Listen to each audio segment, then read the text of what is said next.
looked like she was loading a weapon. It was a tragic police chase. And I'm so troubled that our officers were involved in it.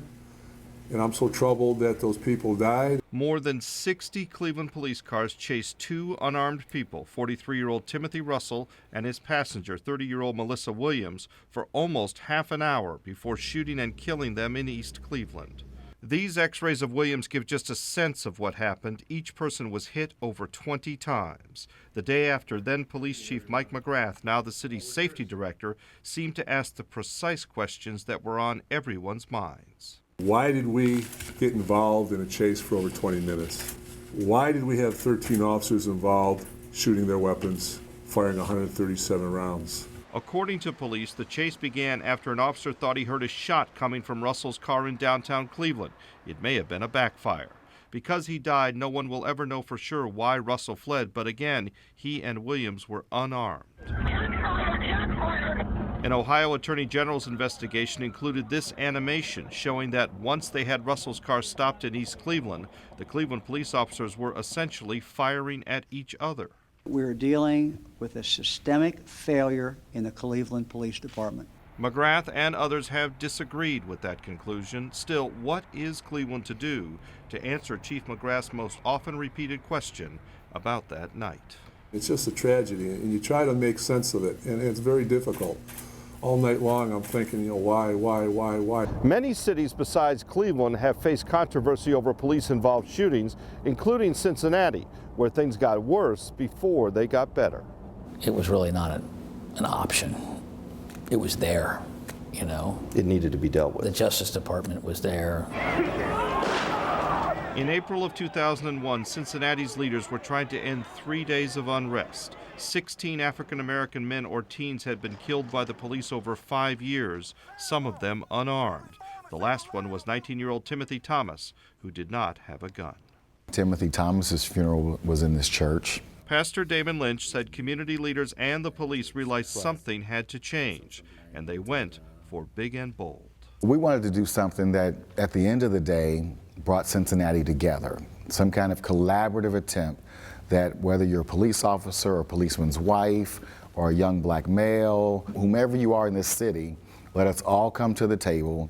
It's an all-hands-on-deck approach that we will detail in a moment. But first, could something similar work in Cleveland? They've got some policing styles in Cleveland that are old school and very traditional. Jeffrey Blackwell, Cincinnati's new police chief, attended Case Western. The community in Cleveland, I went to college in Cleveland. I know a little bit about the community there. The community in Cleveland has been asking for a change for a long time. There's been friction between citizens in Cleveland and the police department for a long time. Chief Blackwell says that's what Cincinnati faced before the collaborative was put in place, with some assistance from the DOJ, the Justice Department. The DOJ is now conducting an in-depth review of Cleveland police, and Chief Blackwell's opinion on policing in his old college town is clear. I will just say the changes are necessary for our field and our profession. Cleveland has to do it better. A collaborative's goal is to make policing better for everyone. It includes ongoing all-parties meetings, police, politicians, lawyers, community members, all hammering out police issues. It holds the community responsible for helping with so-called problem-solving policing, looking for ways to reduce crime. It includes a citizens' complaint authority that has real power to investigate accusations of police misconduct. It has transparency, and it's humble. In the past, police agencies had this big me, little you mentality. Chief Blackwell says they now ask people for suggestions. The style of policing we employ now is an agreed upon style. All sides to the collaborative here in Cincinnati say it only works because all sides have bought into it, including the police union, although initially that was a tough sell. There's a federal collaborative. Mm-hmm. There's a vote in the union whether to support it.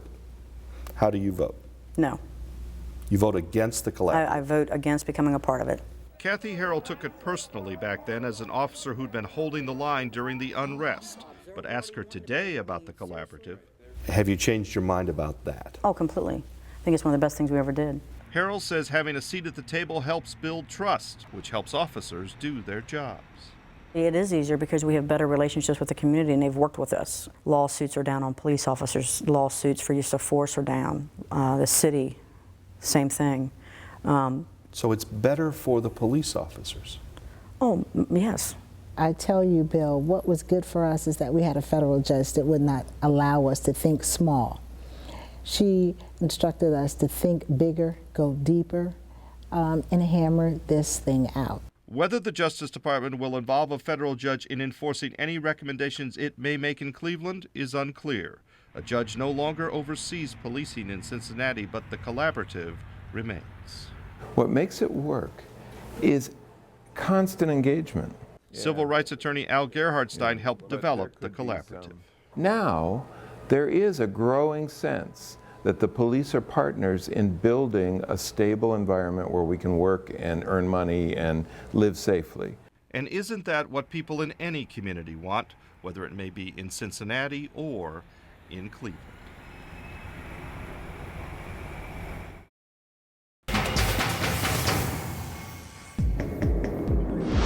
She looked like she was loading a weapon. It is now known simply as the chase.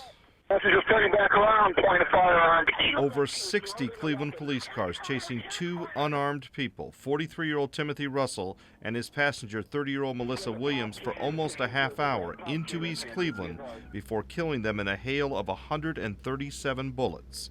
Everyone seemed shocked, from family members of the victims. We believe that the police used excessive force. To community leaders. There were 137 shots fired into that car. That's historic. To the police themselves. And I'm so troubled that our officers were involved in it. And I'm so troubled that those people died and their families and everything else. I mean, it's just a tragedy. It is that, but what, if anything, should or will change because of it? We've been to the Cleveland Division of Police. I've gone on, and many people have gone on ride-alongs, talked to the command staff of the Cleveland Division of Police. We've been to churches to talk to members of the community. The Department of Justice is now conducting an in-depth review of whether there is a pattern of the use of excessive force in the Cleveland Police Department. U.S. Attorney Steve Dettelbach says about 10 people are working on it close to full-time. Dettelbach says they will go only where the evidence leads, but if it leads to a pattern of excessive force. So if you were to find that there was evidence that showed that, well, why is that happening? And then finally, a prescription. So what can you do to change things? I'm proud that we made the changes that stood up for civil rights and from reforms. Back in 2001, Cincinnati's leaders were trying to restore calm after 3 days of unrest.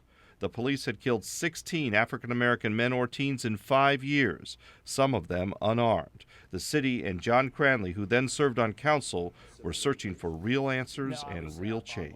You've got to include the police in any changes in order to not have unintended consequences related to safety.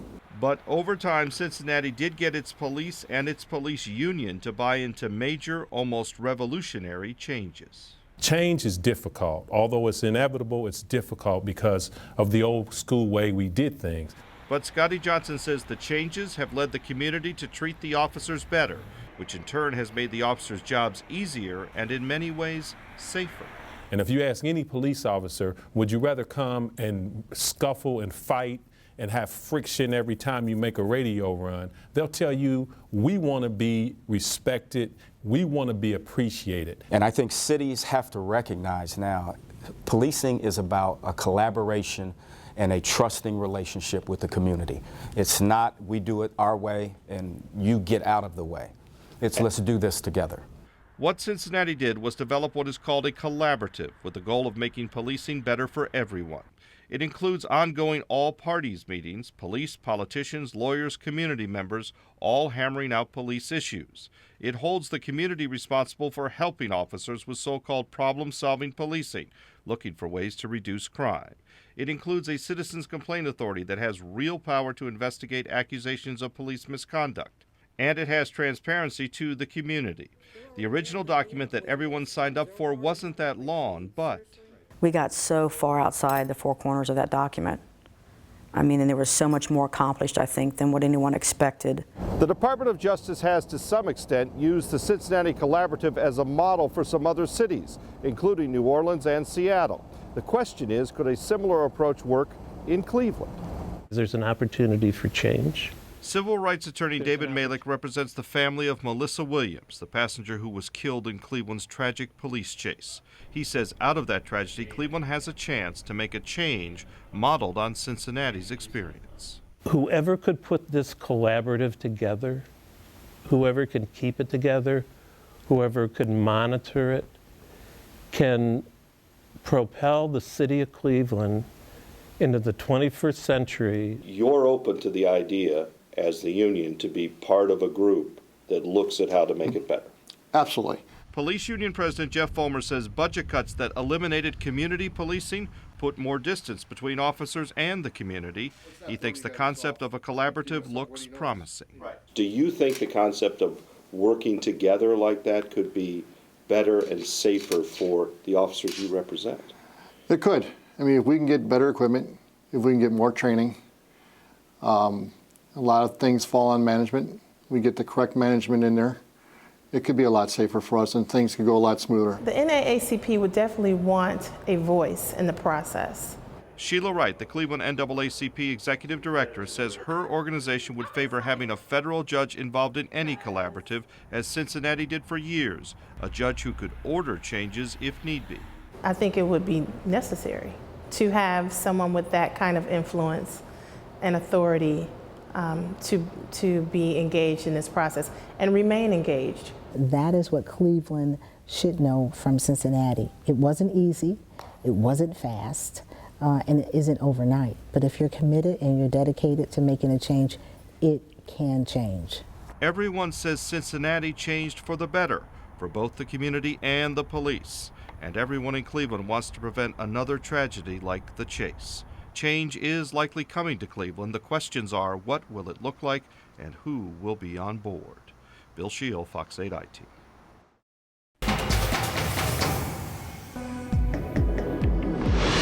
The November 2012 chase is a tragedy. This is then Deputy Chief Calvin Williams the day after the chase. Our hearts go out to the families of the people that lost their lives. 43-year-old Timothy Russell and his passenger, 30-year-old Melissa Williams, died after being chased nearly a half an hour by over 60 Cleveland police cars. Died after police fired 137 shots at them but didn't find a weapon in their car.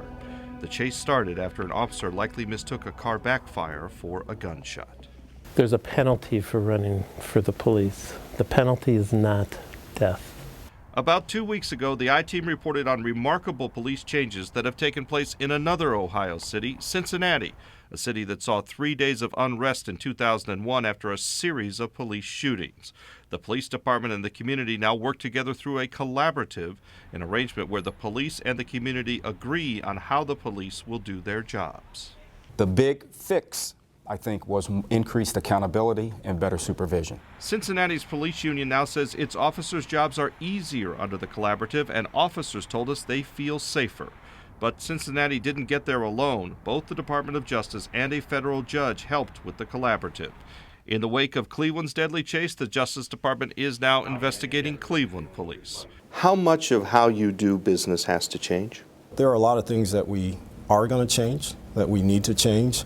Is the model of a Cincinnati Collaborative something to build off of in Cleveland? It's something that we have definitely taken a look at in the last couple of weeks. Our model is definitely going to be based on officers out of the cars and actually engaging and talking to citizens out there. That community-based policing is a style now employed by Cincinnati and a number of other cities. Talking to more people means officers may learn more. Some people think it would have helped Cleveland police catch serial killer Anthony Sowell sooner, instead of after 11 women were murdered. But protecting people by employing that policing style means officers need more free time to talk to people. It means, for example, that people may be asked to file more police reports online for smaller matters rather than calling for a police car. We have to make that more accessible for people, and the community has to kind of embrace that in order to free up officers to actually get out and have more time to talk with residents, to talk with business people. But before they embrace it, the community must first trust the police. And right now, there's a community that we represent who feel terrorized by the police department. I doubt you'll agree with terrorized, but would you agree that right now you have a trust problem with the community? I think to a certain extent we do have a trust problem. How do you build the trust? By talking to people. My plan right now is to start that dialogue. I have to know what your feelings are, you have to know what my feelings are, and now we can start working on, can we get some of those feelings out of the way and get some solutions on the table. Will that make it safer for both the community and your police officers? Definitely. You're open to the idea, as the union, to be part of a group that looks at how to make it better? Absolutely. That's in part because Union President Jeff Fulmer agrees that his officers could be safer with, among other things, more equipment and better training. It could be a lot safer for us and things could go a lot smoother. The NAACP would definitely want a voice in the process. The police union said they'd be open. That's great. The NAACP said they'd be open. We welcome them. What do you need to do with those organizations and others to convince them this isn't window dressing, that this is the real change? Bill, all I can give is my word, and if our unions are saying they're on board, that's half the battle right there. Cincinnati has a robust outside agency that investigates complaints against the police with full transparency, and its last two chiefs have come from outside the ranks of its department. Chief Williams is a 28-year veteran of the Cleveland Division of Police. He still reports to Mike McGrath, the former chief who was promoted to safety director. Former safety director Martin Flask now works in the mayor's office. For the people that say that Director McGrath and Martin Flask are going to continue to run the Division of Police, they don't know those gentlemen very well, and they don't know me very well. Can you bring change when you grew up within the department? Yes, definitely. Definitely. I'll ask you a question, Bill. Okay. How do you see the city of Cleveland in the next 4 or 5 years? Honest answer? Honest. I think it's got a lot to do with how our police department does in the next 4 to 5 years. Truly. Touche. And I think that this city is headed up. And this division will not be the anchor to drag us down. As this city goes, the Division of Police is going to go up with it. The criticism you hear is it's not your practices and procedures, it's the culture of the Division of Police. Is that a fair criticism? I really can't answer that, Bill. But what I can say is that we have dedicated ourselves to make sure that we progress. Whether that progression involves a change of culture, the change of policies, procedure. And you're going to get buy-in, and people who don't buy in may not be working at the police department long term. That's a possibility. Chief Williams agreed to sit back down with us in 6 months to see what's happened. Really what I hope is that we're further along as a division and as a city than we are today. We can only hope, and we will see. Bill Shield, Fox 8 IT.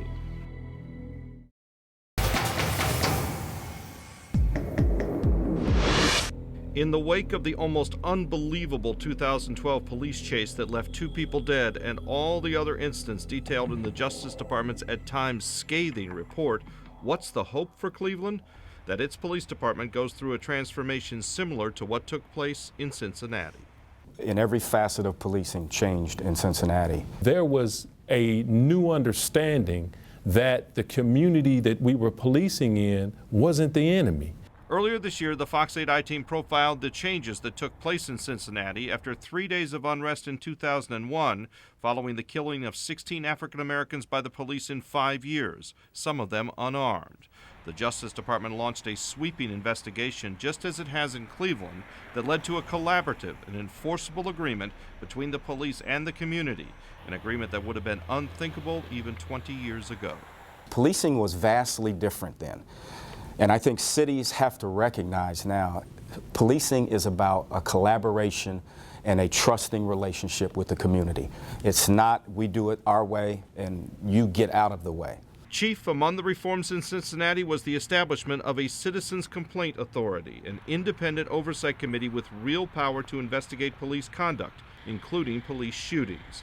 The reforms are expensive, costing millions, but Cleveland may be lucky, as Tampa was. Cleveland is hosting the 2016 Republican Convention and should get about $50 million from the Justice Department to spend in large part on training and equipment, much as Tampa did when it hosted the 2012 Republican Convention.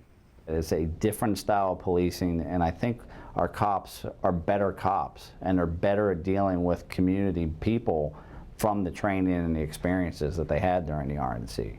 The DOJ's report says Cleveland police overuse lethal force. They overuse non-lethal force such as tasers. They overuse force against the mentally ill. And they employ poor and dangerous tactics when avoidable force becomes inevitable. But remember, Cincinnati once faced similar problems. A big part of the solution, buy-in on the reforms from rank-and-file union officers. I think it's one of the best things we ever did. Kathy Harrell has led Cincinnati's FOP for nearly a decade and now champions the collaborative reforms.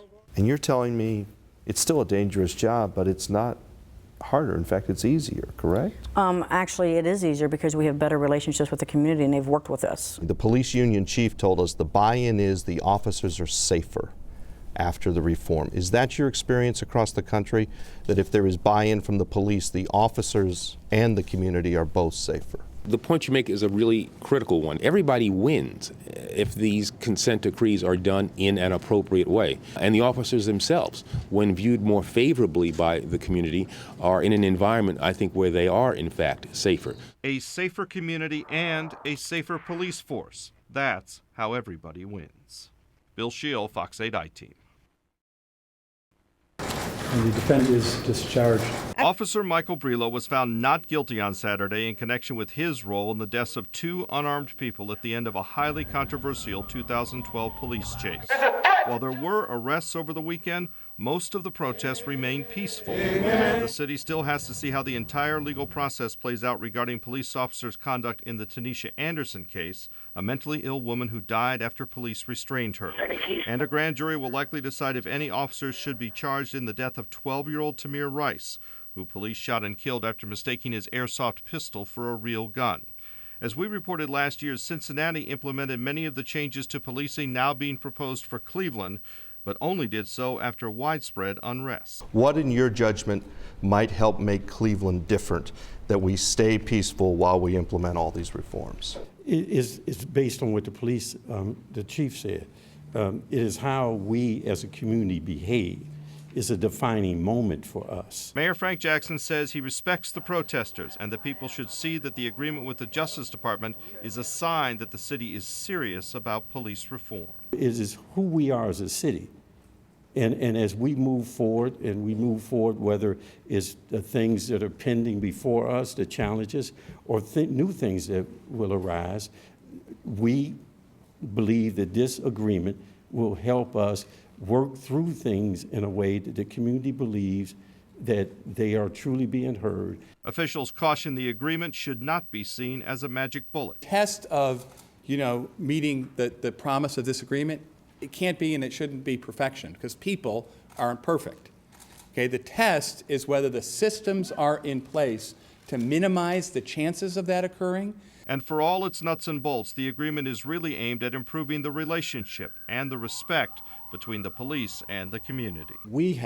I have to, as chief, make sure that that community policing philosophy is part of the DNA of the Cleveland Division of Police. And that's what I intend to do. The chief added then the agreement is important for everyone, but mostly for the city's children and their futures.